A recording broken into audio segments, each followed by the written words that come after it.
Designing for life. Feng Shui and the importance of connecting with nature to assist with healing and recovery. Hi, my name is Will Lestrange. I'm a Feng Shui consultant. I've been practicing professionally for the last 26 years. I'm based here in the United States, and I have a long history of studying, working with, consulting and lecturing and researching in the field of Feng Shui and environmental design. My work has led me to have the honor of working with people like His Holiness the Dalai Lama. We have an office based in New York and also Chicago. We also have a global reach. We have a lot of clients around the world for whom we provide all sorts of Feng Shui and environmental design services, homes and apartments, businesses and offices, health and wellness centers. We do a lot of work in industrial and retail spaces. We help people buy and sell homes. We work alongside architects and designers. We do a lot in renovation and remodeling of buildings, interior design and choosing colors, landscape, water placement. We work with problems to do with electromagnetic fields and geopathic stress, and also in the areas of holistic branding and even creating an online Feng Shui presence for businesses.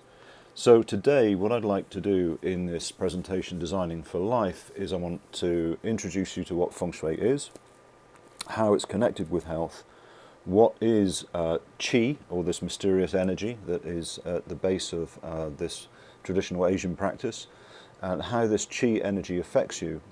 I also want to look into Biophilic Design and also some of the simple designs for creating balance and harmony. So first off, what is Feng Shui? Well, we can go back 4,000 years into ancient China and to get some understanding of really where this mysterious practice came from. In essence, we're looking at how we create environments that are harmonious and supportive to human life. And it's all predicated on this idea that the universe is comprised of this profound energy that is behind all manifestation, that the Chinese traditionally refer to this as Qi. Now, in other cultures, in Japan, is referred to as Ki, as in the practice of Aikido. In the yogic tradition, in the Ayurvedic Indian tradition, again, which is a very ancient culture, it goes back to the term of prana, which is all based on the breath. And we're all familiar with this yin-yang symbol, this symbol that represents this force. Even in modern times, may the force be with you, we understand that this is part of this profound universal energy, which generally is referred to, the common way that we refer to this in our body now in all sorts of types of personal development is, and in medicine is, we just refer to it simply as energy. But if we break it down in its origin form, where it's connected with traditional Chinese medicine, we're looking at the form of yin and yang, which puts forth the idea that there are two opposite forces in all manifestation, and everything is in a state of relationship between one end and the other of that polarity. So positive, negative, sun and moon, light and dark, heaven and earth, active, passive, fire and water, above, below, hot and cold, generation and growth. All of these are in a binary state, that not just black and white either end, but contained within each other is an essence of its opposite. So the idea being that if we were to say this is like an in-breath, this could be our lungs. From empty lungs we breathe in fully to the point that we can no longer breathe in anymore. We've breathed into capacity, but seated in that in-breath is the out-breath here. And so we then go to the out-breath stage to the point where we can no longer empty anymore, and seated in within that moment is our ability to breathe in again. So this natural, so we can experience it moment by moment just through our breathing. The idea of a heartbeat, a pulse, a push of blood and then a rest, a push of blood and then a rest in the beating of the heart. This is exactly the same as the yin-yang phenomena. So right in the core of our being, we have a relationship with yin-yang as it expresses itself through all forces of nature. So how is Feng Shui connected with health?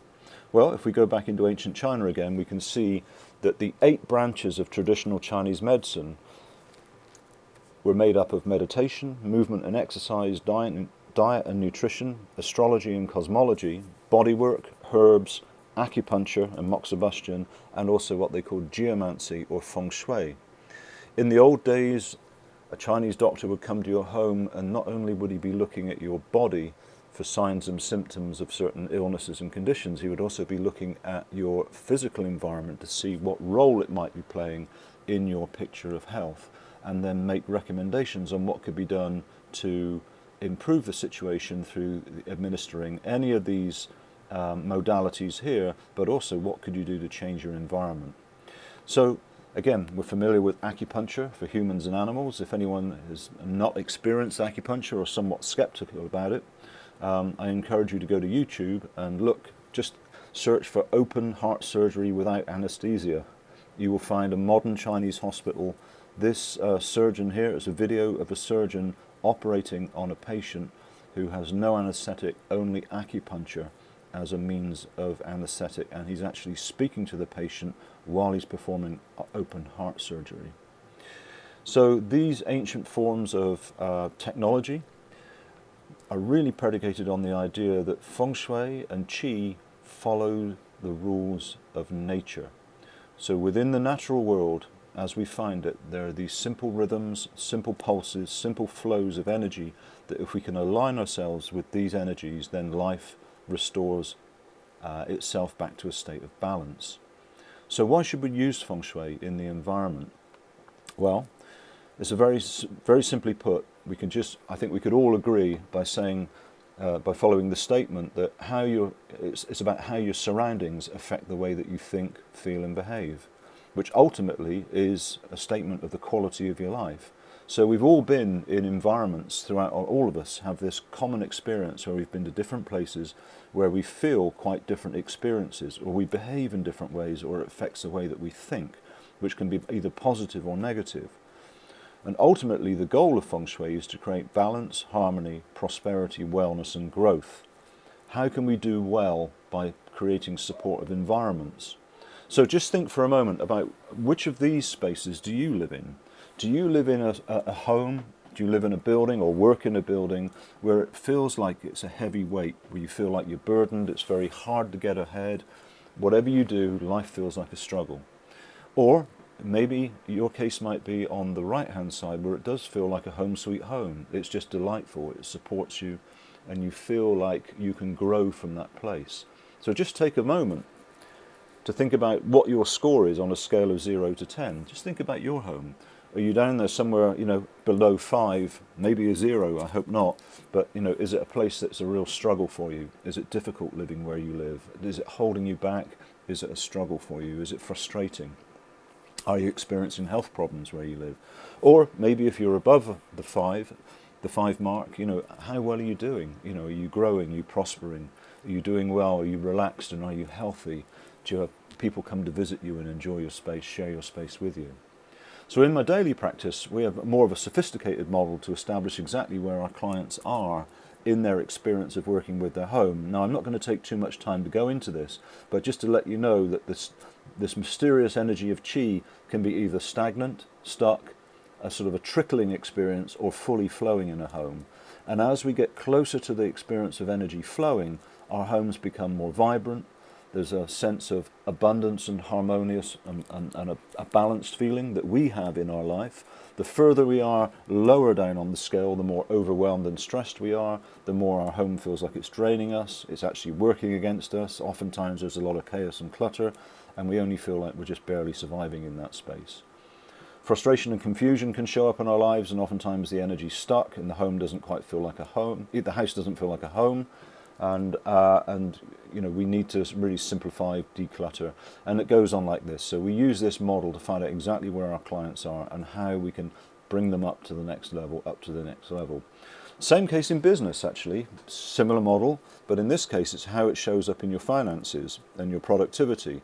So if you're in an environment that's stagnant and the office is working against you and you're struggling and there's zero focus and energy in your business, then oftentimes you're going to be bottoming out and really just hanging in there.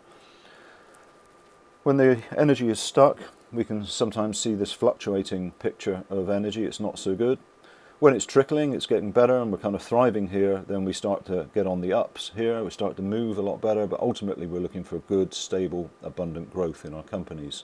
So again, this is another example of how we would use this model to assess the quality of how the environmental energy is impacting the quality of your life and the energy that you feel in your life. Now, a really useful way to get your head around this energy is to switch the word qi for affection. You know, you don't have to go to school or study traditional Chinese feng shui or Chinese metaphysics to get an understanding of what qi is, because it's a universal phenomena that affects all of us sharing the planet. But in Western language, a good way to understand it so that you can actually say, oh yeah, I've experienced this, I know what you're talking about, is actually switch the word qi for the word affection. Because where we have environments or buildings where there's a feeling of affection, there's this feeling of love in the place. And where there's a feeling of love, there's a feeling that there's more than enough energy to go around, and there's a sort of a boundless feeling of energy that expands from that center. Well, guess what? That is pretty much the same as qi. Now, let's bring this back around to addiction and the problems that people face when they are struggling with addiction. I'd like to refer to the work of Dr. Gabor Mate. So, addiction is really, from the most modern perspective, modern psychological understanding of addiction, that it's a natural coping response to the dysfunction of trauma and separation.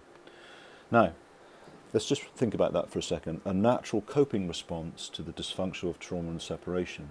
So you think about the environments that we live in, that we grew up in, where we may have been traumatized either by phobias, we may have internal phobias, depression, anxiety, all sorts of problems that come upon us as a result of something that's way out of our control from childhood. And so from our modern feng shui methods, we can look at environmental psychology. We study the effects of electromagnetic pollution and geopathic stress. We bring the principles of holistic healthcare into design. And the principles there are quite simple. We don't necessarily have to focus on symptoms and treat symptoms. What we do is we treat the root cause. So we go deeper into the cause of the problem rather than just try to put a band-aid over the symptom. Good interior design, beautiful, elegant design helps. Sustainable eco-design is important because it keeps us close to nature and we're being kinder to the planet and we're working energetically with more sustainable models. And of course, we're using the traditional practices of feng shui. All of this comes into what I'd like to call the modern feng shui method, which is a very modernized system of feng shui that embraces all of these techniques. And again, it comes us back to following the rules of nature. So when we're working in a home or a workspace, a business, whether it's a corporation, a mum and pop kind of business, or just someone's home, their apartment, a rental space, it doesn't matter what it is, we follow the holistic approach to design. What we do is we analyze all the roles within a family or a company or an organization. We look at creativity, communication, physical movement between rooms and departments, the user experience, which involves safety, comfort, communication, and intimacy.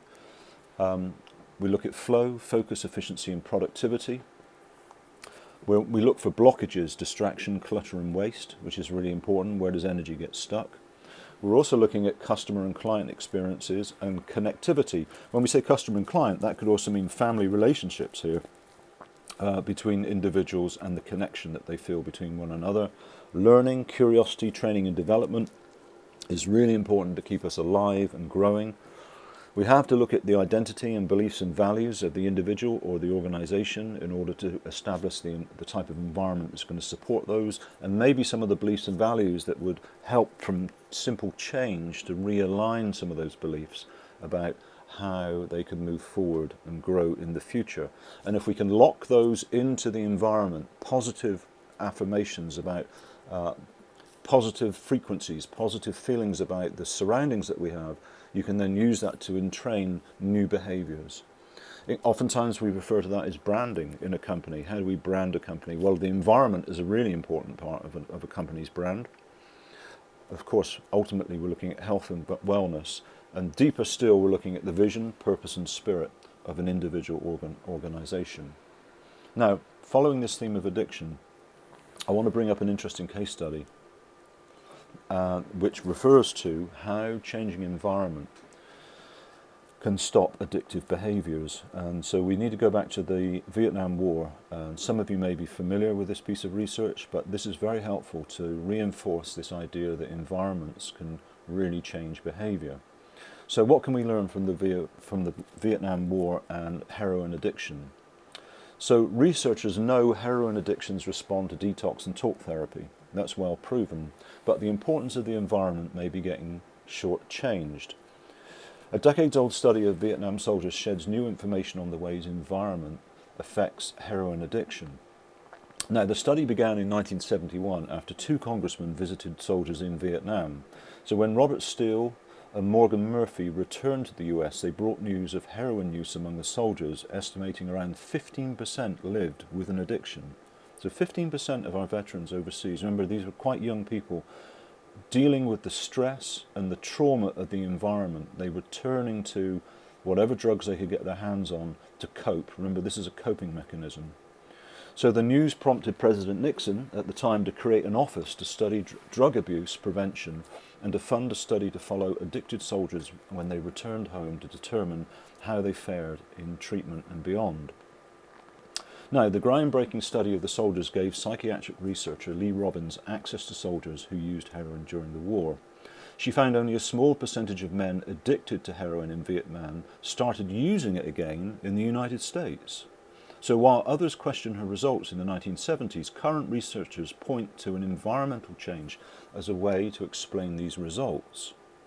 So remember, they're traumatized in the theatre of war, overseas, away from their families. They're in a state of coping. They're addicted. It's a heavy drug, but they come home and something changes. What is it that changes? So the recent breakthroughs in science of behaviour help explain why so few men return to heroin use. For men who started using heroin during the war, their use was limited to a certain place, Vietnam, wherever it was they were stationed and having to fight. The men used heroin during their breaks and commonly smoked it because cheap, potent heroin was readily available.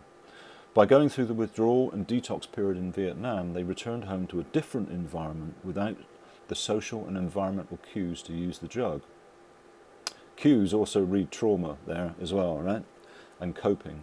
So behaviour researchers say the environment has a strong relationship with a person's subconscious thoughts, making it easier to do something without even thinking about it. So changing environment to stop addictive behaviours. So when I'm working with clients, now not all of my clients are addicted or have these types of problems, but we are taking them on a healing journey, whether it's just to bring an elevated sense of wellness, better clarity, better focus, dealing with some health issues possibly and recovery from chronic health problems. Also just creating environments that are great for your family, they're delightful. So we have a 3-stage program here where we look at the foundation, the framework and the finesse of the design process. And we take our clients from here, we pick them up at point A and we drop them off at point B. And so again, what are we doing here? We're following the natural rules of nature. Now, there is a modern study of this, and it's referred to as biophilic design. Biophilia means the love of nature. So it focuses on humans' innate attraction to nature and natural processes. It suggests that we all have a genetic connection to the natural world, built up through hundreds of thousands of years of living in agrarian settings. So it's hardwired, it's programmed into us at a cellular level that we do well when we are close to nature. We are lovers of nature. And in the modern urban environment where we have a lot of stresses, a lot of pressures and a lot of disconnection, then that is another underpinning for a coping mechanism which can also turn us to the use of drugs and stimulants in order to help us cope and get through. So there's some beautiful research done with an organisation called terrapinbrightgreen.com where they've identified 14 patterns of biophilic design. Let's just take a look at this and go. So psychological health and well-being. Psychological responses encompass our oral, musculoskeletal, respiratory, circadian systems and overall physical comfort. Psychological responses triggered by connections with nature include relaxation of muscles, as well as lowering diastolic blood pressure, and stress hormone, cortisol, and levels in the bloodstream. So short-term stress that increases the heart rate and stress hormone levels, such as from encountering an unknown but complex and information-rich space or looking over a banister into 8 stories below, is suggested to be beneficial to regulating psychological health. The physiological system needs to be tested regularly, but only enough for the body to remain resilient and adaptive. Psychological responses to environmental stressors can be buffered through design, allowing for the restoration of bodily resources before system damage occurs. So let's just take a look at these 14 patterns, and you can see they are broken down into 3 categories of stress reduction, cognitive performance, emotion, mood, and preference. So we've got 14, there's some more to follow after this slide, but visual connection with nature, non-visual connection with nature, non-rhythmic sensory stimuli, thermal and airflow variability, presence of water, dynamic and diffuse light and connections with natural systems. We can also go down and look further at biomorphic forms and patterns, material connections with nature, complexity and order, prospect, refuge, mystery, and risk and peril. So if we just go back to this first slide, we can see stress reduction. This is all based on hard science here, hard research. So we can see that there's lower blood pressure and heart rate. Airflow, again, stress reduction, positively impacted comfort and well-being and productivity. Cognitive performance, visual connection with nature. Improved mental engagement and attentiveness. Again, they cite all of their sources of research for each of these pieces of data. So we can see here that biophilic design is really a huge step forward in terms of bringing us closer to nature with hard research, solid research that supports the idea that we can move towards wellness, put ourselves into a better state, move ourselves from coping into thriving so that we don't need the stimulants and the various drugs that we might need to keep us buffered and distracted or softened from the harsh realities of hard environments and the conditions of trauma that are around us.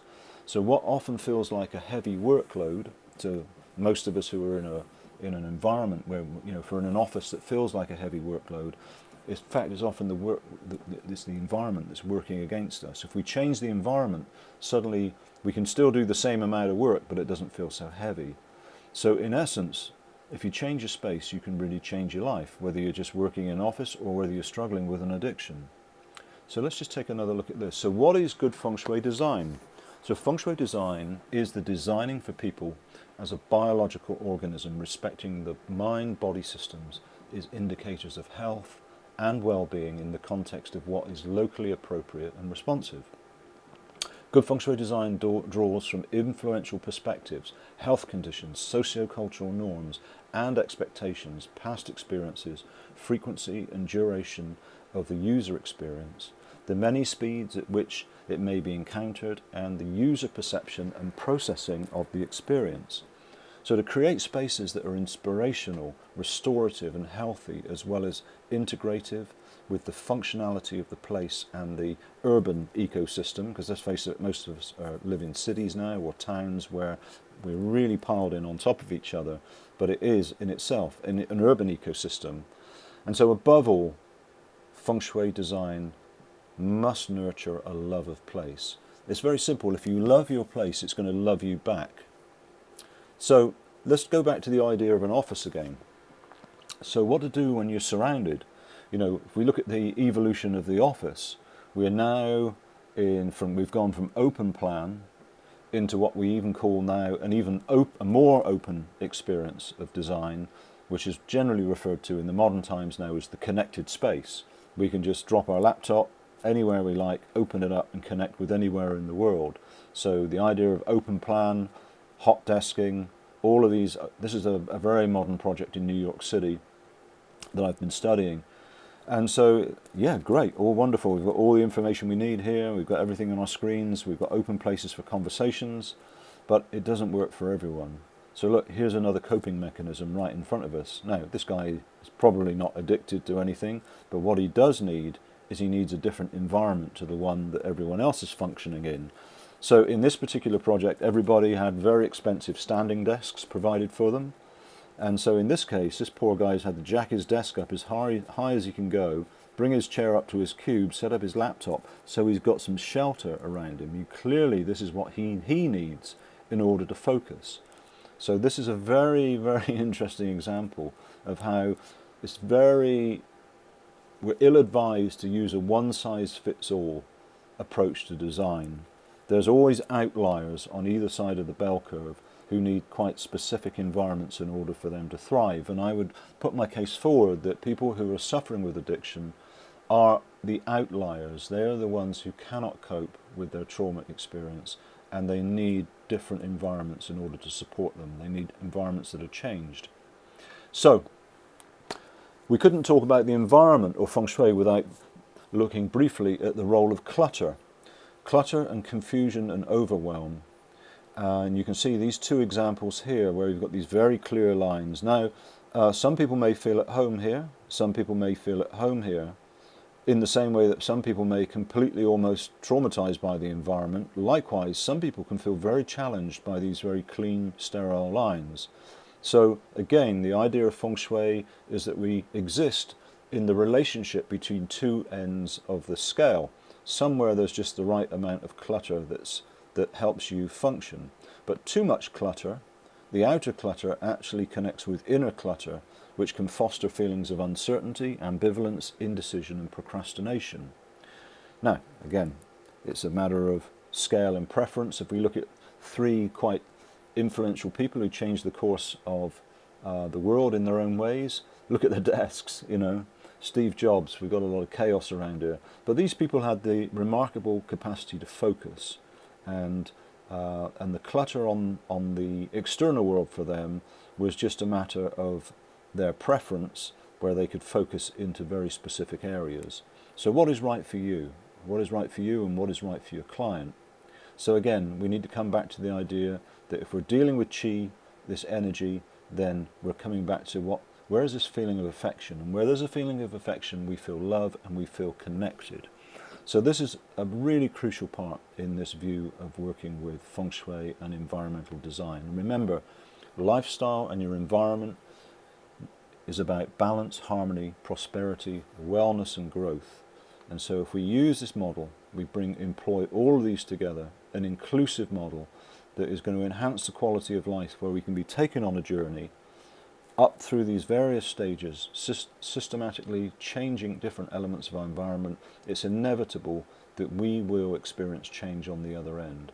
So whether it's feng shui, whether it's biophilic design, we know that designing for life means that we're looking at how we can enlist the environment as a supportive partner in the process of progressive change, in the process of moving us along the path of wellness towards healing and recovery. And so simply put, is if you can change your space, you can change your life and those of your clients.